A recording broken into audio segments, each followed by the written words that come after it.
Waghodia police હદમથક વિસ્તારમાં આવેલ Poddar international સ્કૂલમાં રિસેસ સમયે ધોરણ 7ના બે વિદ્યાર્થીઓ વચ્ચે થયેલ તકરારમાં ચપ્પુ વડે હુમલો કરાયા અંગે સોશિયલ મીડિયામાં થયેલી પોસ્ટ પોલીસ તપાસમાં ખોટી ઠરી છે. આવી અફવાઓ ન ફેલાવવા પોલીસ દ્વારા અપીલ પણ કરાઈ છે. સોશિયલ મીડિયા ઉપર વાયરલ થયેલ મેસેજ અંગે તપાસ બાદ સાચી હકીકત ધ્યાન ઉપર આવતા પોલીસે અફવા નહીં ફેલાવવા અપીલ કરી છે.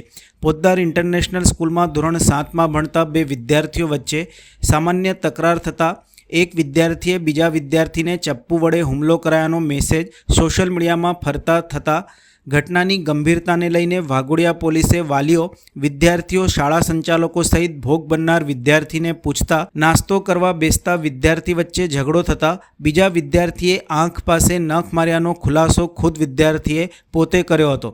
બંને વિદ્યાર્થીની પ્રિન્સિપાલ દ્વારા તપાસ કરાતા નખ મારનાર વિદ્યાર્થીના વાલીને બોલાવી માફીપત્ર લખાવ્યું હતું. શાળામાં તમામ સ્થળે સીસીટીવી લગાવેલા છે. જો કે આ બાબતને લઈ બંને વિદ્યાર્થીઓના વાલીઓએ વાઘોડિયા પોલીસ મથકે કોઈ પણ ફરિયાદ કરવી નથી તેમ જણાવ્યું હતું. માત્ર શાળામાં આવી કોઈ ઘટના ન બને તે માટે સ્કૂલ મેનેજમેન્ટને રજૂઆત કરી હતી.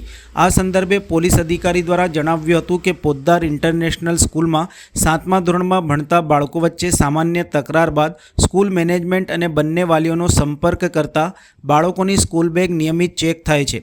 બાળકો વચ્ચેની સામાન્ય તકરાર બાદ ઈજા બાદ સ્ટાફ નર્સે પ્રાથમિક સારવાર આપેલ છે, જે બાદ બાળક ડાન્સ રૂમમાં ડાન્સ કરવા પણ ગયેલ છે. આ બાબતે પ્રાથમિક તપાસ કરાઈ છે. સીસીટીવી પણ ચેક કરાશે. ચપ્પુ જેવા સાધન સંદર્ભમાં તપાસ કરતા બાળક પાસે પ્લાસ્ટિકનું રમકડું હતું, એ પણ શાળાએ જમા લીધેલ છે. વાઘોડિયા પોલીસે અફવાઓ ન ફેલાવવા અપીલ કરી છે. સાથે જ પ્રાથમિક તપાસ પણ શરૂ કરી છે અને જો કોઈ ગુનાહિત પાસું જણાશે તો કાયદેસરની કાર્યવાહી કરવામાં આવશે તેમ જણાવ્યું હતું. પીઆઈ જાડેજાએ લોકોને ખોટા મેસેજ ઉપર વિશ્વાસ ન કરવા અને અફવાઓ ન ફેલાવવા અપીલ કરી હતી. આજરોજ સોશિયલ મીડિયા થકી એક મેસેજ ધ્યાને આવેલ કે અત્રેના પોલીસ સ્ટેશન વિસ્તારમાં આવેલ પોદ્દાર ઇન્ટરનેશનલ સ્કૂલમાં 7મા ધોરણમાં ભણતા બે બાળકો વચ્ચે સામાન્ય ઝઘડો તકરાર થયેલ અને એમાં એક બાળકથી બીજા બાળકને નખ વાગી ગયેલ છે. અને સોશિયલ મીડિયામાં જે મેસેજ વાયરલ થયેલ છે તેમાં ચપ્પુ જેવું સાધન બતાવેલ છે એવો ખોટો મેસેજ વાયરલ થયેલ છે. હકીકતે સ્કૂલ મેનેજમેન્ટ અને બંને વાલીઓનો સંપર્ક કરતા આ જે બાળકો છે વિદ્યાર્થીઓ એનું સ્કૂલ બેગ વગેરે સામાન નિયમિત રીતે સ્કૂલમાં ચેક કરવામાં આવે છે. સ્કૂલમાં આ જે ઘટના બાદ જે વિદ્યાર્થીને નખની ઈજા થયેલ છે એને સ્ટાફ નર્સ હાજર હોય છે, એના થકી પ્રાથમિક સારવાર આપવામાં આવેલ અને એ ઘટના બાદ તુરંત બાળક ડાન્સ રૂમમાં ડાન્સ કરવા પણ ગયેલ છે.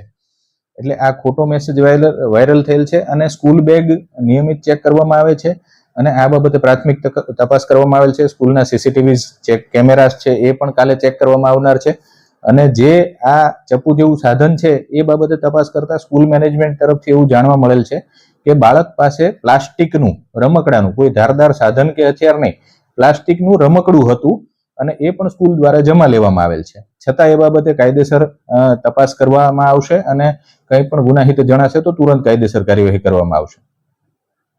સર, હાલ આ જે એના વાલીઓ છે એમના દ્વારા કોઈ ફરિયાદ કરવામાં આવી છે? બંને બાળકોના વાલીઓને સંપર્ક કરી અત્રે બોલાવવામાં આવેલ છે. બંને બાળકના વાલીઓ અત્યારે કોઈ પણ પ્રકારની પોલીસ ફરિયાદ કે કાર્યવાહી કરવી નથી તેમ જણાવે છે.